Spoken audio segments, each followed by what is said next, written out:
Listener, this is the cold open where normally I make fun of Gavin for tripping over some word or something, but we forgot to tell you, we just recorded the episode, that this is going to be our first episode of not having a guest sometimes. Just bantering. I don't know. Let us know what you think, listener. But it was fun for us. You guys were so mad at us for saying we were going bi-weekly because it was hard to keep up with all the guests. Right. So we're listening to you. And so this is going to be our first episode. Let us know what you think. It's a lot of Gavin talking. I'm going to just go ahead and tell you that up front. Gavin talks quite a bit in this episode. So just make sure you use the 2X version. You can fast forward if you need to. Well, which you should be doing aney It'll change your life anyway to listen to podcasts on 1.5X. That's what I do. And also send us some more guests. We have a bunch of people actually booked and lined up. But hey, we want to hear who you want to talk to as well. So send us your friends. And especially the hot ones.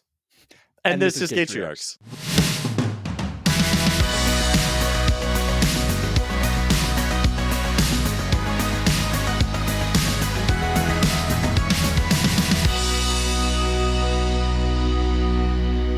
Gavin, I'm fearful I'm diluting my brand. Because if you have a brand. I don't have many things, but I was on TikTok, and I usually just do what a lot of people do, is just like doom scroll. Maybe I'll make a TikTok, but like I don't comment and interact with people usually. Ew. I happened to see this video, and there's this woman, and she was like, "Tell me something that's changed your life that costs nothing," or something. It was some video like that, and I was like, I don't know, fuck it, I'll comment. Right. And I commented something very earnest and grateful and sweet. Oh, I'm so and proud. Gavin, it blew up. Wait, it has like 30,000 likes, and like my comment went to the top of this video that went viral, and now everyone thinks I'm this grateful, thoughtful, earnest. Little do they know, you're just a hollow soul of cynicism. Empty inside, full of black tar. And I had to make a video responding to my own comment. You could see you were it on doing my damage feed. control. I was literally like, for any of you who are following me because of this, please stop. My account is like dick jokes and silly videos and like making fun of parents and whatever. But like, yeah, of course, that's the comment that fucking blew up. Everyone's like, oh, who is this sensitive soul? I need some more explanation. What was the video, and what did you say? I basically said that one of the things that like I feel like not changed my life, but it was like a great thing that I did was I just started to decide to say the compliments I say to myself in my head out loud. So to like other people, to yourself in the mirror. No, first to myself and then to other people. Well, the idea was I was having dinner and there was this amazing waitress, and she was like really good and really funny, but like didn't hang around. Like she was just a great waitress. And I said to my husband, she was so good. God, she's so good. And then she comes over to give us the bill, and then I shut my mouth. And I just pay the bill. Yeah. And then I said to myself, what the fuck are you doing, David? You think this nice thing. It's nice to go around spreading joy. Yeah, but not fake joy. Not like, oh, I'm just making shit up and saying everyone looks nice today. Like when you naturally think something positive in your head, say it out loud. And so that was like my comment on this person's video. And everyone's like, oh, what a sweet, charming, thoughtful boy. Let's blow him up. And I'm like, no, guys. Trust me, I am not the place. So anyway, I'm diluting my brand, so I have some damage control. I love that. You know what? I actually was on a plane last night. I had to do some travel for work, and I got onto the plane, and there was a flight attendant, a woman who was probably in her 60s, who had the most amazing, voluptuous hair. I mean, like Beyonce hair. You're welcome. Beyonce hair. You got me. I was hooked. I was ready for it. It was the word voluptuous, wasn't it? It was good. Her hair was just amazing. And I wanted to say, wow, you have amazing hair. And I didn't. And then when I got off the plane, I thought I should say it. And then I didn't. And I'm usually I have no problem giving compliments. And I think that the takeaway from this is, one, I was in a crabby mood last night, maybe. Two, she had amazing, voluptuous hair. And three, always tell people that they have voluptuous hair. And there is like a little asterisk of like men complimenting women's bodies that like maybe we don't do that part of it, but like a great waitress or like somebody who's funny or like, you know what I mean? Good at their job. You just precede it with, or follow it up with, by the way, I'm gay. So I'm allowed to. You and I never compliment each other. Notice that. So let's all just unpack that a little bit. So I was doing some traveling, and far be it for me to get on here and say, "Oh my gosh, I had a great vacation." But hey, we did take some time. We spent more money than we should have, and I took the kids, and my partner and I took the kids to the Caribbean. We went to St. John, which was amazing. I highly recommend it. Everything is so expensive. Like, when did life, just call me MAGA, when did life get so expensive? Except everything is just expensive, but I suppose that's vacationing. Anyway, but St. John we went to because it's mostly national park, and there are a couple of places that you can actually camp, basically. I mean, it's kind of like glamping pre-glamping. There's nothing glamorous at all about it, but it's a platform with actual beds and a tent, and which makes it really cheap, actually. So like you can sleep for $250 a night. So cheap. I mean, better than 800. And you're just steps from the beach, and that was awesome. But the reason, I suppose, prepare yourself for all the gratitude. But it is a matter of... Hold on, let's sit down. It's a matter of keeping in mind what do you take away from vacations? You spend so much money to do this, and then you come away being like, I just played soccer with my kid and it was fun. And you think, what was the point of that? That I spent... Or you're just looking at the clock and you're like, when do we get to go back home and sleep in my bed or whatever like that? And you're like, why are we doing this? Yes, it really does make you wonder, why do we bother? I mean, and especially when especially kids your age, really they just want a pool. So you can go to the Marriott down the street for hopefully less than $185, and they're like, that was awesome. I mean, my kids just really still even at age 11 and 13, they're fine with just going to a Hampton Inn with a pool. But I will say, I, in my complete insanity, always trying to keep them off their phones, which was not too bad at the camping area because there wasn't great Wi-Fi, thank goodness. But we went on a little hike, and that was awesome, even though they complained all the way up. But we got to the top of a mountain, and there were these ruins, and I took pictures of them on their phone because there was Wi-Fi at the top of the mountain. So they each immediately pulled their phones out. But, we made memories hiking up and hiking down. It was sweaty and hot, and I mean, I wasn't having fun. Like, why do I do these things that even I'm not having fun, but we do it, right? But you check it off the list. So we went up a hike, and then playing soccer on the beach with my kid at sunset. I mean, that's pretty special. And then they had a little basketball court, and we pulled my partner, who is incredibly talented and gifted in innumerable ways. But basketball, I can hear the butt coming. Basketball, not his jam, nor is it mine, by the way. Disclaimer, I'm terrible and I hate basketball. Too much PTSD about being the tall kid who couldn't play basketball when he was a kid. But we played a game of horse, and just like shooting the baskets and blah, blah, blah. And it was so fun, the four of us standing around on a basketball court. And that's our takeaway from this $10 quadrillion playing basketball and playing soccer on a beach, you could have done for $80. Yes. And instead, you did it for $80,000. Yes. Yeah. Why do we do this? Why do we do it?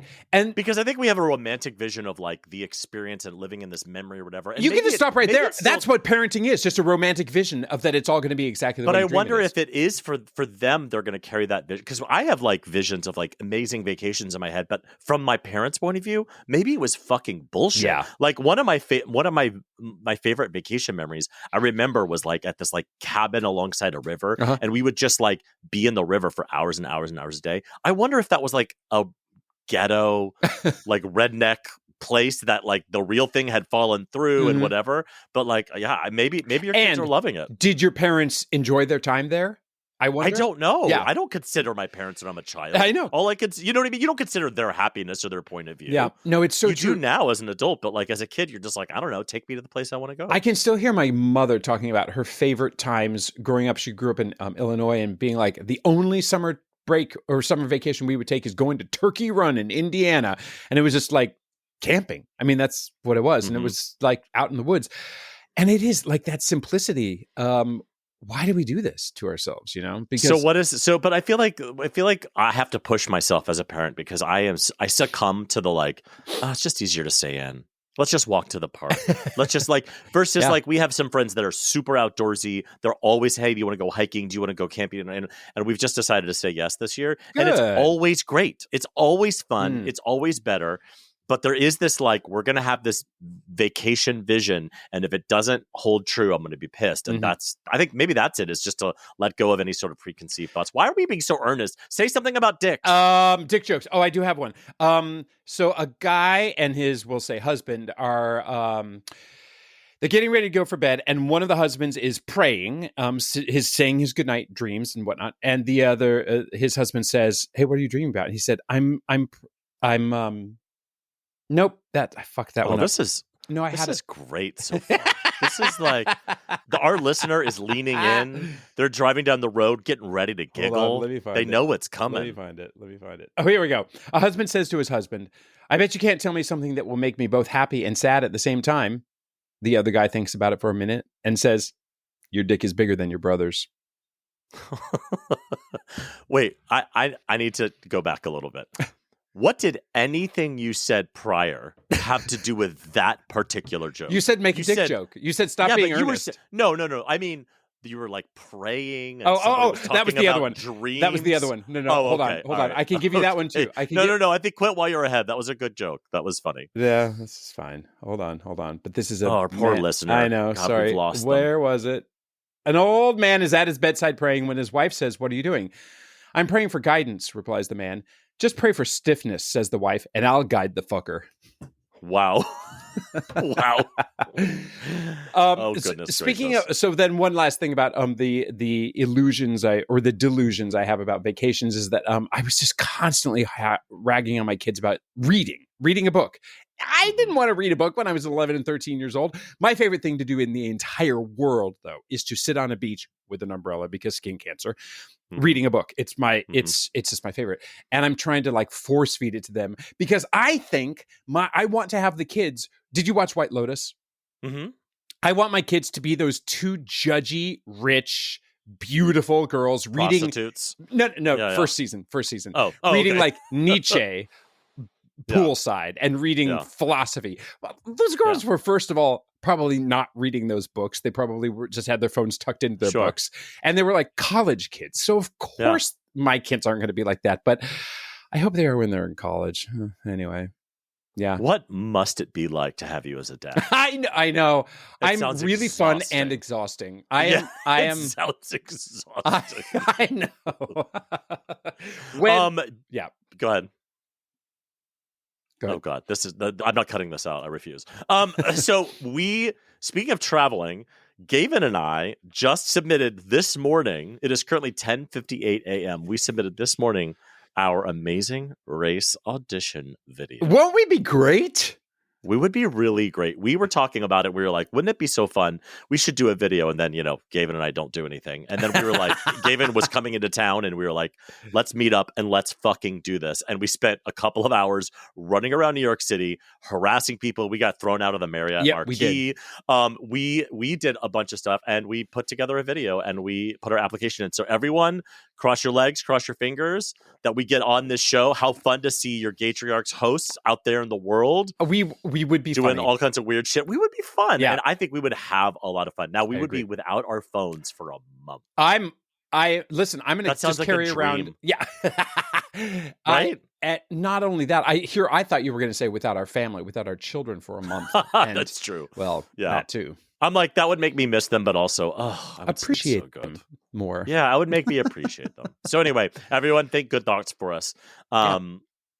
Speaking of also skin cancer, when you were talking about what? Being on the beach. Yeah. Right. This is my transition. This is my skin cancer transition. I went to my dermatologist the other day and he is very hot.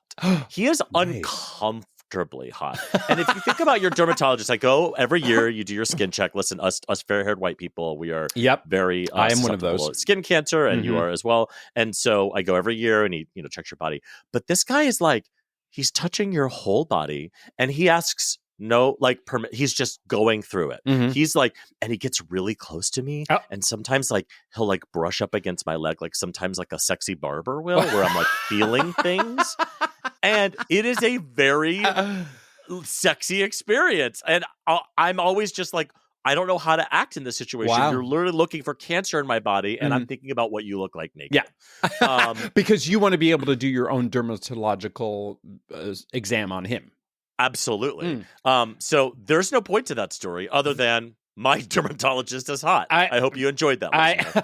I once, the very first time I had a dermatological visit, I was instructed, okay, please, I had never had a full exam before, so they said, okay, well, please, put this robe on, please strip fully, and just wait in the room. So I'm waiting in the room thinking, this is really, really awkward, but okay. And then in walks an old curmudgeonly man with a young, hot woman.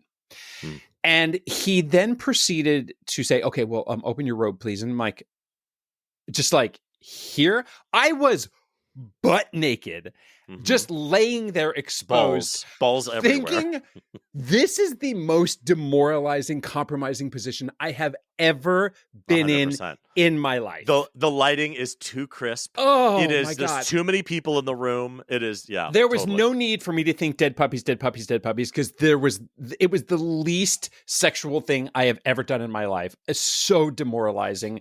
I never wanted to do it again, and especially because he was just old and mean, and she was judging and me. Now you're old and mean. And now I'm old and mean. The student has become the teacher.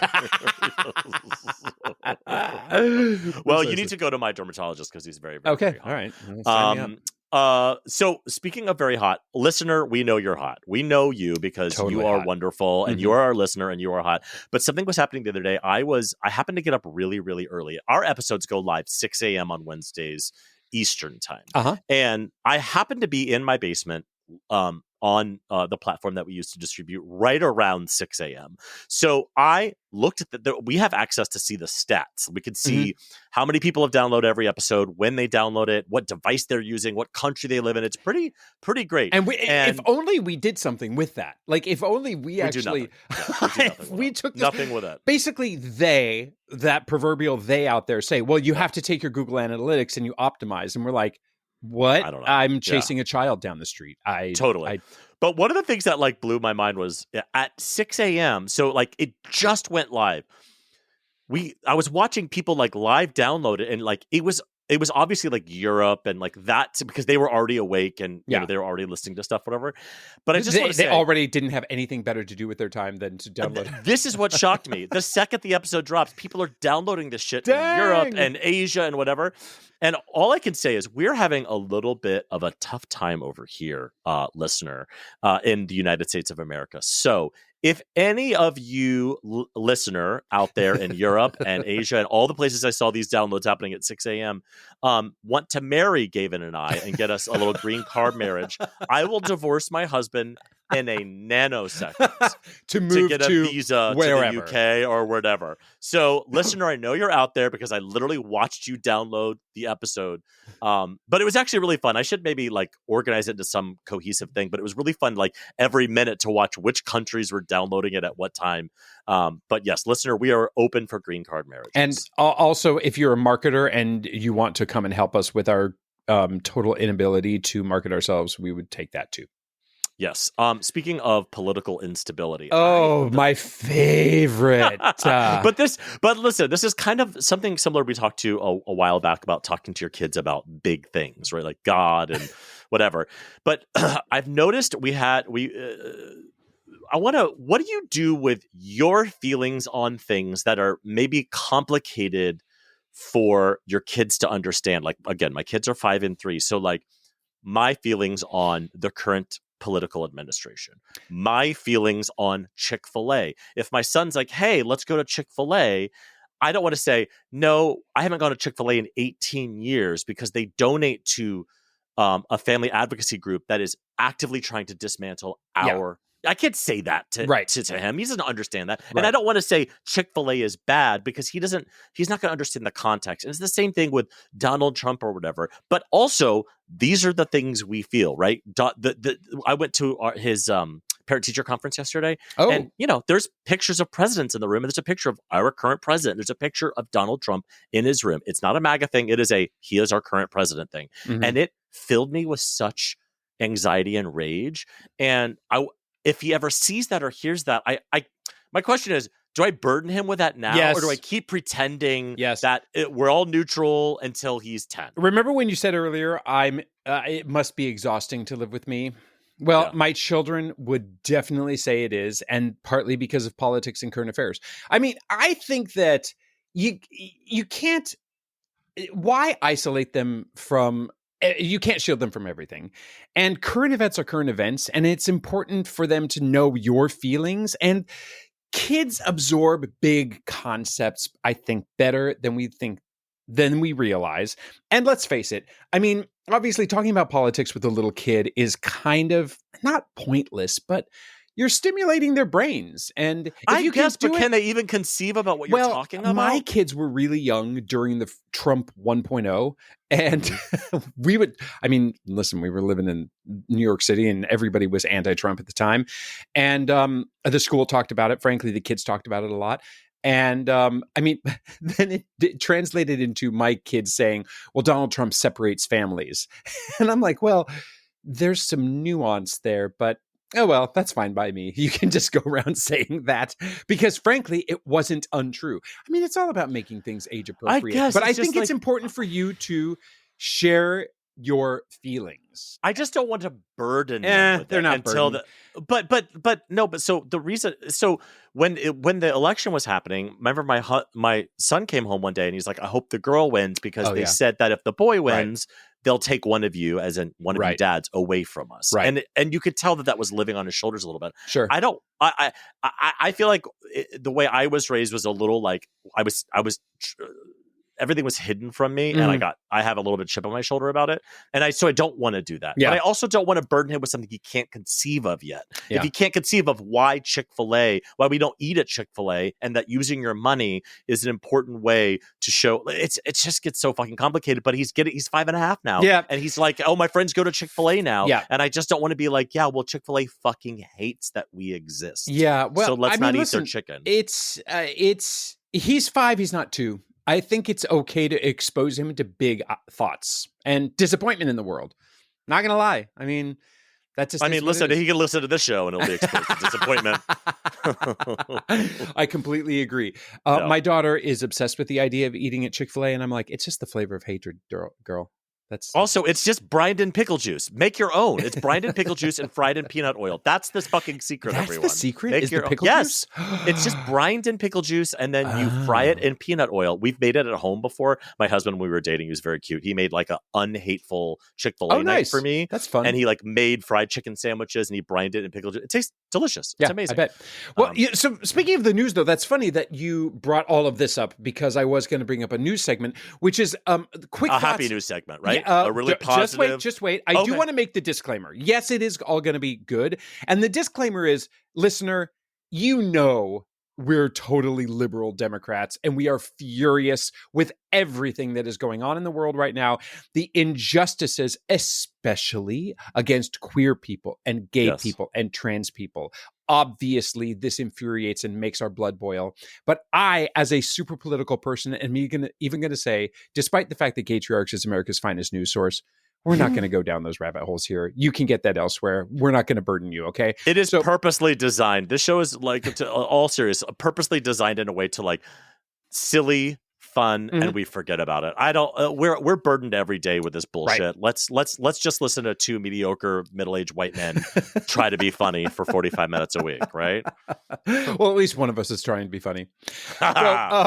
So I do want to say, though, that I appreciated that in the news these days, I think there's a lot of creativity of people pushing back. I couldn't find this morning the Instagram statement of, the Instagram video about a trans woman, I believe was the deal. She was testifying in front of a city council somewhere, and she made the statement, for those of you trying to ban trans people from being able to go to the bathroom that most conforms with their gender identity, I asked all the women out there, do you want me in the bathroom with your husbands? Okay.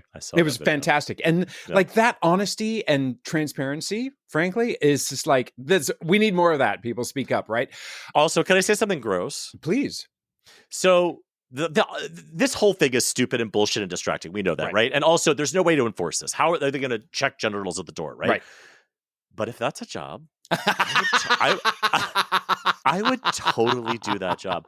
I would love to look at every person's genitals. Is that weird? Vagina, not vagina, intersex. I don't care. Like I would totally do that. It wouldn't even be judgment. It is just no. I just want to know. I'm just curious. I'm genital curious. So well, two bits of very good news I feel like are that last week, the Apple board of commissioner quadrillionaires who run Apple, I guess, and are Tim Cook's bosses, all voted overwhelmingly to commit and stick with their DEI policies. So yay, all the snaps to Apple, despite the fact that Uncle Tim had to go hang out with Trump at the I'm using an Apple product right now. I'm using my iMac. I have my iPhone right here charging. I have my iPad upstairs. Yeah. Thank you, Apple. And then in another case, there was, there's the terrible situation of through Trump's announcements that trans women will be transferred to prisons that are male, but luckily some of them actually sent an injunction to stop such nonsense happening, and a federal judge actually stopped the transfer of trans female inmates to it's a little complicated transfer of trans women, but in general that is good news. And so there is uplifting blowback and pushback that we can celebrate here. I feel like every time you're like, I can see you typing in the outline something in the news. I'm always dreading it. I'm like, I promise sort of rights did I lose today? I promise you that I'm always going to make it good unless it's just so important that I feel like our very informed listener needs to know this information. Okay. But don't worry, I'm going to keep it up on the up and up. Okay, tell me a dad hack. Speaking of, we need something helpful. Now, do you know? I'm sure because I am not the best on social media. I'm sure everybody out there knows. Or texting, or paying me via Venmo, or showing up on time. What do I owe you? Like 77 cents by now? How late were you for the Patrick Hines recording at his studio? Maybe 90 seconds. Oh no, I was sprinting through Midtown in the bike lane. 7 minutes. Was it a full 7 minutes? It was 7 minutes. Listen. Anyway. Here's a dad hack. When hugging your children, don't be the first to let them go. Let them stop the hug. We're supposed to be hugging our children? So I would imagine that you already know that supposedly that is a rule at Disneyland, although I cannot confirm that is a rule. But do you know, does everybody know this? I've heard that, but I also don't know if that's true. I went down a Reddit thread. The characters hold, and then when the kid releases. I went down a Reddit thread, and nobody was actually able to confirm for reals, but it did then immediately turn into a story of, but by the way, adults who are at Disneyland, please don't try this. Please don't be the one holding on to the Don't be the creepy fucking douche. Holding on to Goofy, just waiting. Yes. Looking into his eyes, his deep, beautiful eyes. Most likely, you know that it's just a bunch of straight cis men who are holding on to Elsa and Anna, and that's just creepy and stupid. But I suppose per the earlier part of our conversation, if we do hug Goofy and we say, by the way, I'm gay, do you think that'd be all right? Never mind. I mean, Goofy's usually tall and slender. Yeah. Right? So I think that means gay. Nevertheless, I think that's a good dad hack is I have found that my children are kind of like hug and go. And we should be the ones to, hold on to them a little bit more. I was holding my daughter likes to be carried like a baby, but she's 1,000 pounds and she's super tall and like she's not a baby anymore, right? She's this giant child. But she was like carrying me down the stairs like a baby and I was doing it. And I was like, I had that one of those like, this is going to be a moment of awe. Aww. Yeah. Where I was literally going, I'm not going to be able to do this for very much longer. My biceps I can maybe still pick you up. My biceps were so great 10 years ago. And now they're just flabby and they just it's just the right one. Just the right one's good. You know what else is uneven and gross? What? Our top 3 list. Gaytriarchs top 3 list. 3, 2, 1. This is your list. Tell us, what is the list this week? Well, obviously, I had beaches on my mind. So I said, what are your top 3 beach vacation destinations? Which obviously I've been cheating because this is literally on my mind. And I'll just tell you right now that my number 1 is St. John. I'll tell you, you should go camp on St. John. Number 3 for me is is California, because being in a Southern California beach, there is nothing like being like in the Venice beach with a boardwalk and people roller skating and ice cream. I kind of feel like as long as there is ice cream within reach of a beach, it's going to be pretty great, you know? Mm-hmm. And then number 2 is actually frozen beaches in Maine, because I love being in Maine, but the water is so freezing that it is not so fun. But I like the all of the topography around you is not just like sand for days, but like rocks to climb over and whatnot. So let me go back. Number 3, Southern California, Venice Beach, right? Just sexy people in roller skates and ice cream. Number 2, Maine, lots of rocks to climb over. And number 1, St. John in the Caribbean. But then I would say the honorary mention is just don't go to the beach with your children. It's such a pain. Just do it for yourself. What about you? I love that your list is for our rich listener. Yeah, just go to St. John's, guys. Just go to St. John's. I'm sorry. So when I was doing this list, I realized 2 major things. One is I have gone to almost no beaches. Really? Like, I grew up in Florida, and so I've been into a lot of Florida beaches. Yeah. But like, I don't typically vacation. I don't vacation. We honestly vacation once every 5 years. And when we do, I like colder, more mountainous things. And my husband likes beaches. And so we don't get to a ton of beaches. But when I was making this list of beaches I have been to that I really like, I realized there is a theme. And the theme is like hidden, private, quiet. Like there's this like theme. So for me, number 3 is this little tiny beach by where I grew up called Honeymoon Island in Florida. And it takes about 45 minutes walk to get to the very, very end. But at the very end, it's a lot of like mangroves and trees, and it's beautifully hidden, and you can kind of find your own little cove, and it's just lovely. So that's Honeymoon Island in Florida. Number 2, Little Beach in Maui in Hawaii. Okay. I don't really. So wait, hold on. That was for our honeymoon, and our honeymoon was gifted to us by some friends who have a house there. So we just had to pay for flights. But we went to. It is a naked. I was gonna say I have heard of Little Beach, and there's a kind of a everyone area, and then there's like a little gay side or whatever, and things happen in the gay woods.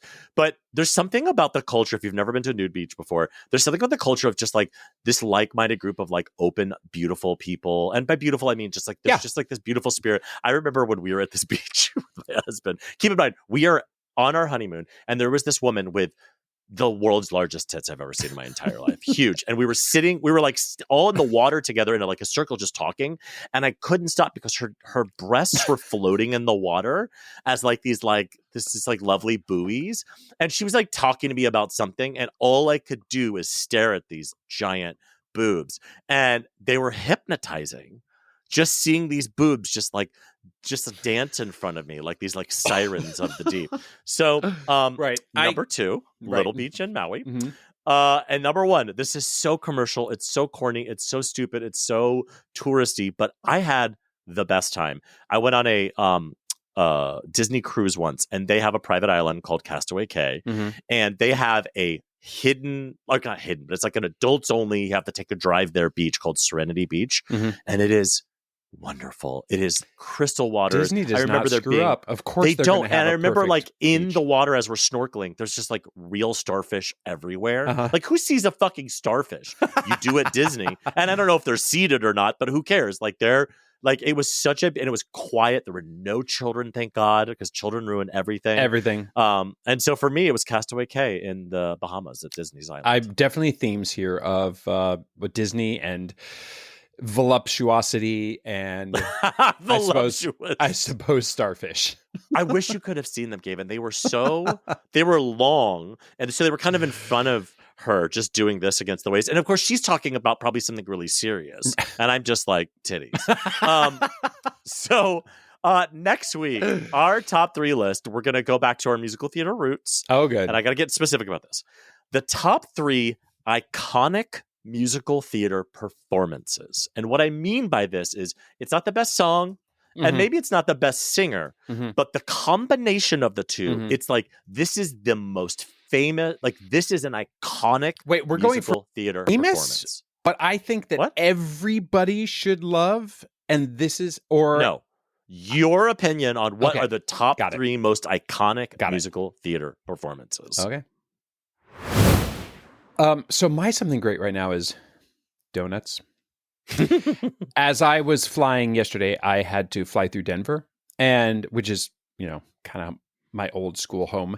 And in the Denver airport, there's a Voodoo Donuts stand. Voodoo. Do you know Voodoo Donuts? I do know Voodoo. How do you Only know Voodoo? From Portland. They have a right. Yeah.